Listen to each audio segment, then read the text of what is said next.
10 a.m. Right, we spoke a lot of football. Yep. We spoke various different sports. Of course, we have focused heavily on the cricket, and this is the part of the show I've been dreading.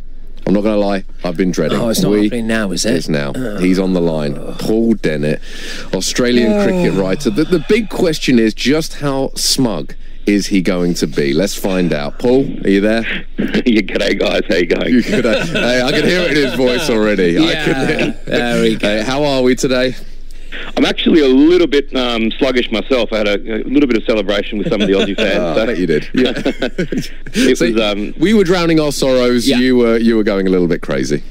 Yeah, that was right. I was in the walkabout seeing where the infamous incident took place 6 years ago with David Warner and Joe Root, and seeing it in all its glory last night with lots of happy Aussies and, as you say, a few unhappy English fans. Of course, walkabout being an Australian, the most famous Australian pub over here, I would say. Is that right? Yeah, I mean, it's kind of a rite of passage, I think, for young Aussies who go over here to go there once and possibly not go again. You know it's good because he's sick to the floor, and that's what it's the type of thing. That's something that you don't normally get with most bars over here. But okay, right. Well, look, you earned your drinks last night, Paul, and so did the Aussies, because look, we can't dress this up anyway. Other than it was an absolute disaster for England. What happened yesterday? It was very, very disappointing. It's a disaster that I'm sure we all hope we can bounce back from. We're not writing off the series just quite yet, but look, you saw it at close quarters. What on earth happened yesterday? Well, I think that Nathan Lyon is a world-class bowler, and the conditions on the fifth day did suit the bowlers more than they did on the fourth day. And strangely enough, that's the record at Edgbaston, that batting on the fourth day seems to be quite easy and the fifth day quite difficult. And it's a strangely significant change between day 4 and day 5. Nathan Lyon has now taken, I think, 3 wickets less than Dennis Lillee, and so to have to face him on that final day is always going to be difficult. And obviously, Pat Cummins took advantage of a little bit of variable bounce in the wicket as well. So, look, England are going to be criticised heavily. The shot selection of Jason Roy as well, but I don't think there's that much between the two teams, and if England get the better of conditions in Lords, there's no reason that they can't hit back. You mentioned there Pat Cummins. He got far more movement out the pitch than any of the England seamers. Is there any reason for that? Well, I think partially the conditions, and I think partially as well that he really does hit the deck hard, and he's a quality bowler. I think he's ranked the #1 Test bowler in the world at the moment. So, you're going to expect him to exploit conditions to his advantage. Yes, well, look, absolutely. Do you think that there's a little bit of an issue with it, as well as the Aussies did bowl yesterday, and they did bowl well, and they fielded well, and they had the tails up and everything? Is there a lack of ticker in this English team, that famous Australian ticker? No, I don't think so. I think that, if Australia had to face Nathan Lyon on that pitch on day 5, I think Australia probably would have found it very, very difficult as well. And I mean, it was as recently as the World Cup, where after Australia beat England at Lords, there was a fair degree of scaremongering and doom and gloom amongst the England press. Yes. England hit back, and these things can change quite rapidly. You spoke about Moeen Ali yesterday, and we were talking, obviously, under a bit of pressure. We spoke a lot on the show. He's a confidence player, and he's obviously dreadfully low on confidence at the moment. Do you expect him to line up at Lords? Oh, I think they might actually drop him. I think that they might bring Leach in, and I could certainly understand why they would do that, and possibly that would be the right call. But as recently as April, I was watching him play in the Indian Premier League, and he was bowling well, he was batting well. He hasn't lost it. It's there somewhere. So I hope they give him another chance, to be quite honest. Yeah, not to try and diminish the work of the entire Australian cricket team, but obviously there have been, and not me, Paul, but some people have been throwing out the whole one-man team thing about Steve Smith. These people, idiots of the game they are, but one-man team, Australia, Steve Smith does it all by himself.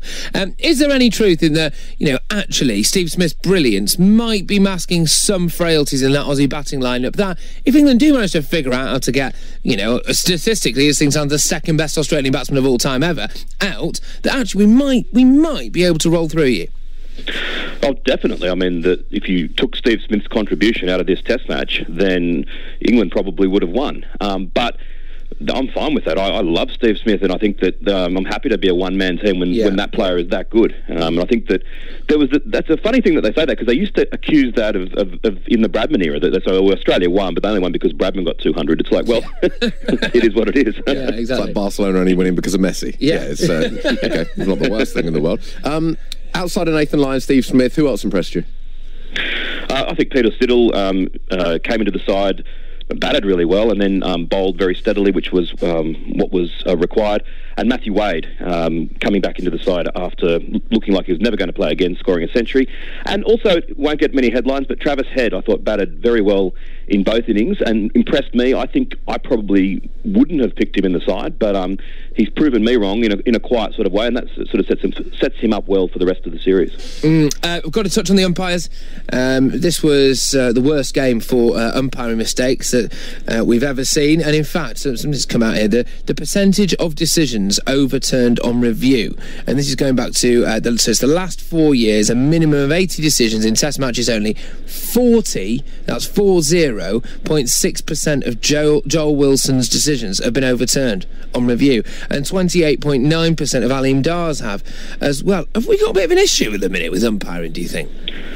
I think that overall the standard of umpiring now is the best that it's ever been, but I think that Joel Wilson's position must come under question. I know he's going to go into the box as third umpire for the second test, but he's due to be back out later on in the series. I think that's set in stone, but if I was the International Cricket Council, I'd be wanting to find a way to move him away from there. I have tremendous sympathy for him, because once you started to make a few mistakes and you know that you're going to be scrutinised, and every decision that you make you're then going to be nervous about. But as I said, I think the overall standard of umpiring is very high, but maybe the personnel in this situation needs to be changed.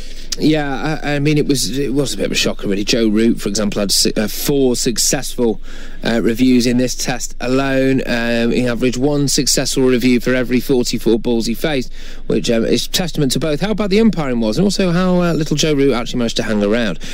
But just looking ahead then, realistically, do you think that the Aussies are going to take so much confidence from this, they're going to take some stopping when that next test match goes off at the 14th of August? Do you think that if we do get a bad first day from England's perspective, we actually might be justified in our kind of pessimism and our scepticism about whether or not we're going to be able to reclaim the Ashes? Well, I suppose I hope so, but I think that, and Australia do play well at Lords. Historically, that's the most successful ground they've had at England. They might bring Mitchell Starc back in, who also bowls very well at Lords, so it's not going to get any easier. But as I said, if England get the better of conditions at Lords, there's no. It's absolutely perfectly possible for them to give just as big a thrashing as Australia gave them this match, and then they'll be talking about it. Oh, Australia's in trouble now. So, it's not as bad as it seems, I don't think. Yeah, and actually on Tim Payne now. A lot was spoken about him before. He wasn't necessarily everybody's first choice for captain. He wasn't somebody who necessarily throughout his career was considered a future Australian captain, and he's come in. And is it fair for me to say that actually, just on the Edgbaston performances alone, that he did kind of outclass Joe Root with his captaincy? Well, I think that he has come in and done a fantastic job in very, very difficult circumstances. And the thing that, as an Australian fan, that I'm so happy about is that he's brought some gravitas and some calm to the role, and that there feels as though a real sort of leader is in charge of the side, and that the side is going to be steered in a safe way. In terms of tactics, I think you can say that he probably had a better game tactically than Joe Root, but for however long he's going to be remaining as captain of the Australian team, I think he's going to be remembered as someone who was brought in to do a very challenging job and excelled in it.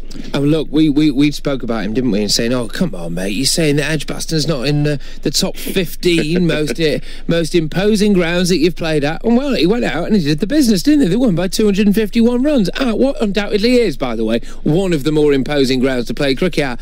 That surely is a mark of the confidence of the man, both in his own ability and in this Australian side.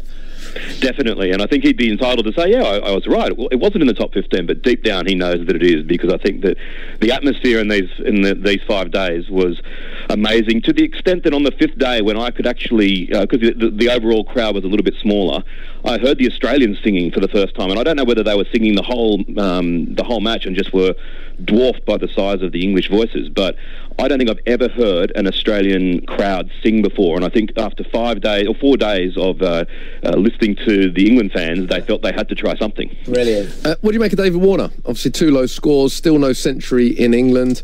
Is your opening partnership a potential weakness?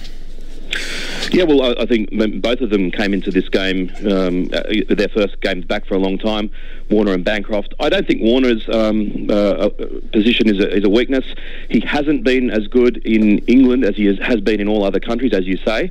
So he still has it all to prove, but I think with the form that he showed in the World Cup, he's definitely got it within him to do so. Cam Bancroft, he when he was rubbed out, was not really a fixture in the Australian side. So, the jury is still out on whether he can cut it at test level, but he certainly got the potential to. And big question, how do we get Steve Smith out? Yeah, please. Go on, mate. Be a good lad. We got Joe Root listening in. Yeah, be a good lad. Go on, mate. All right, I'll plagiarise what former England captain Michael Vaughan said, and he said that when there's a guy that good, all you can do is set a very conventional field and bowl at the stumps and hope that he misses one. Okay, or injure him, or maybe, I don't know, there must be other ways. Ban him for life or something, I don't know, I'm just saying. Maybe revisit that and see what we can do. Paul, as always, thank you very much.